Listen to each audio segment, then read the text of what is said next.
The morning exploded with a crack so loud it sounded like a rifle shot, ripping through the quiet of our sleepy suburban street. Wood splintered, then came a bone-rattling crash that made my coffee cup freeze halfway to my lips. I bolted to the front door, heart pounding, and what I saw stopped me cold. My massive oak tree, the pride of my new yard, was sprawled across my neighbor's driveway, crushing a shiny black Tesla like it was a soda can. Neighbors were already gathering, whispering, pointing. Then came the screams not of shock, but pure, venomous rage. There she was, Diane Harper, our HOA president, storming toward me in her pristine yoga gear, her face twisted with fury.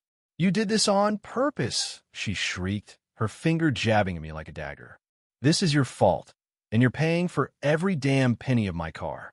I stood there, mouth open, brain scrambling to catch up. My tree, the one I'd fought to save, was gone, and somehow I saw was the VY lane. Little did I know, this was just the opening act of a neighborhood drama that would push me to the edge. 6 weeks earlier, I'd moved into what I thought was my dream home in Willow Creek, a charming colonial with a sprawling yard and that gorgeous oak tree out front. After years of cramped city apartments, I'd scraped together a down payment and felt like I'd hit the jackpot. The realtor mentioned the HOA had reasonable rules, and I didn't think twice. I'm tidy, low-key no plans for neon lawn gnomes or a junkyard VYB. But on day 3, as I was knee-deep in MOVYing boxes, the doorbell chimed. There stood Diane, all fake smiles and country club polish, clutching a clipboard like it was a scepter. "Welcome to Willow Creek," she said, her warmth as thin as cheap tissue paper. "I'm Diane Harper, HOA president. Here's our community handbook, and I'll need your first quarterly dues." She handed me a binder so heavy it could have doubled as a dumbbell, stuffed with endless pages of rules. I wrote her a check, thanked her, and figured that was that. Big mistake. A week later, a crisp HOA notice landed in my mailbox. Apparently, I'd left my trash can out 12 hours past pickup section 4.3.7 violation. I emailed an apology, blaming the chaos of MOVYing, and Diane's reply was short but seemed forgiving. I hope we were square. Then, 3 days later, she was back at my door, smile gone, eyes sharp. "We need to talk about your tree," she said, pointing to my oak, its branches stretching like a guardian over my yard. "It's blocking the Valley VYEW for several homes, including mine. HOA guidelines say VYEW obstructions must go. You'll need to remove it." I blinked, stunned. That tree was at least 60 years old, healthy as hell, shading my house, and hosting half the neighborhood's birds. Cut it down for her. Saw VYEW saw? No way. "I'm sorry, Diane," I said, keeping my tone calm, "but I'm not cutting down a healthy tree. It's one reason I bought this place, and the guidelines protect mature trees unless they're dangerous." I'd done my homework home inspection, included an arborist report confirming the tree's health. Diane's face tightened, her lips a thin line. "You don't get it," she snapped. "This isn't optional. The HOA can mandate changes for the community's benefit."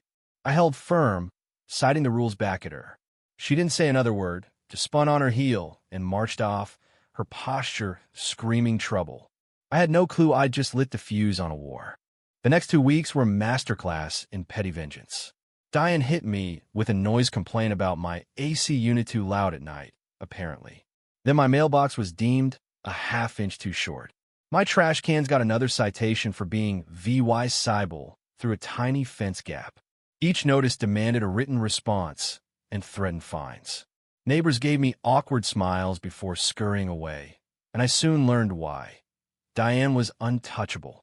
Her husband sat on the city council, and she had local businesses in her pocket. Cross her, and you'd find yourself blacklisted or stuck with delayed SARE VYCS. I was starting to feel like the new kid in a mafia-run town. Then one morning, I spotted a landscaping crew near my property line. Diane was with them, pointing at my oak like it had personally insulted her.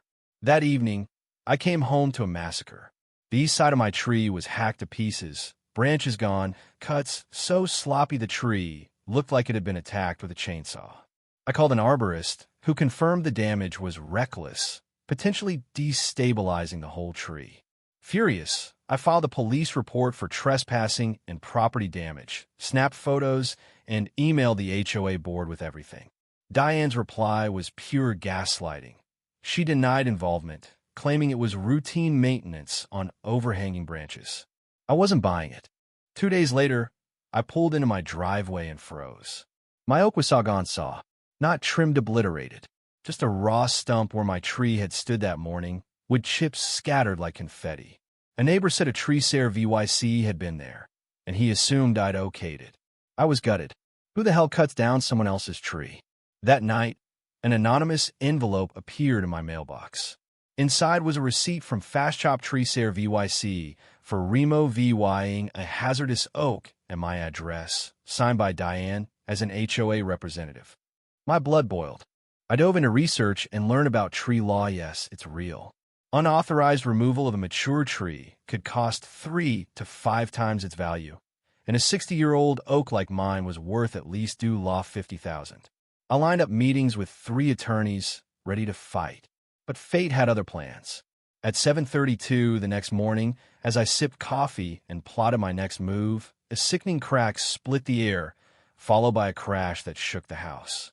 I ran outside, and there it was. The stump's compromised roots had given way, and the leftover trunk had toppled right onto Diane's pristine Tesla. The Dula $60,000 car was totaled, my oak draped over it like a bad joke. Diane was already there, screaming I'd sabotage her car on purpose. She called 911, playing the VY Tim, but the cops weren't impressed once I showed them the receipt and my police report. Still, Diane doubled down. Within 48 hours, I was served with a lawsuit claiming negligence, property damage, emotional distress, and loss of her car's used, demanding Dulac $200,000. The HOA piled on, fining me for a hazardous condition and demanding I pay for landscape restoration. Neighbors who'd seen Diane's vendetta unfold avoided me like I had the plague. I felt like I was drowning in a sea of lies, tempted to sell my house and run. But something about Diane's smug confidence flipped a switch in me. This wasn't just about a tree, Anna Maria. It was about stopping a bully who'd terrorized this neighborhood for years. I hired Ethan Walsh, a lawyer who ate overzealous HOAs for breakfast. He reviewed my EVY Densepolis report, arborist assessment, photos, and grinned. "You've got a solid case," he said. "We just need proof she ordered the cut." That's when my neighbor Tom, 2 doors down, stepped up. "I've got something," he whispered one evening. His security camera covered part of my yard, and the footage was gold. Diane directing the tree sare VYC, pointing at my oak, even stepping onto my property. The audio was the kicker. She told the workers to make it look accidental and leave the stump to fall toward his house. Jackpot. Ethan filed a countersuit against Diane and the HOA for illegal tree removal, trespassing, property damage, and malicious intent. We also tipped off the district attorney about possible vandalism and fraudulent lawsuit charges. The case moved fast, partly because Diane had enemies in high places, including a judge she'd crossed over a petty town council issue. In court, Diane showed up with a slick corporate lawyer, glaring at me like I'd burned her house down. But when Ethan played the security footage, her case collapsed. The judge's face soured as Diane's own words echoed in the courtroom. Her lawyer tried to argue she had HOA authority, but the judge shut him down hard. "No HOA in this state can destroy private property without consent," she said. "And creating a hazardous condition on purpose? That's practically criminal." The ruling was a knockout. Diane's lawsuit was tossed, and I won due law $75,000 for the tree, due law $20,000 in punitive damages, and due law $30,000 for legal fees. The judge referred the case for criminal charges, and by that evening, the HOA board had voted Diane out as president, citing detrimental actions. Her husband was getting heat from his council buddies, too. As we left the courthouse, Diane's mask finally shattered. "You've ruined me," she screamed, her finger inches from my face. "I've spent 20 years building this community." I looked her dead in the eye. "Maybe next time, you'll think before chopping down someone's tree." She stormed off to her rental car, her Tesla still in the shop, and I caught neighbors exchanging smirks. The Queen of Willow Creek had fallen, and the air felt lighter already. Standing there, I realized this fight had changed me. I wasn't just the new guy in Imoride taking on a tyrant and won. Willow Creek was about to be a whole lot better. So what do you think? Was I right to fight back? Or should I have just let it go to keep the peace?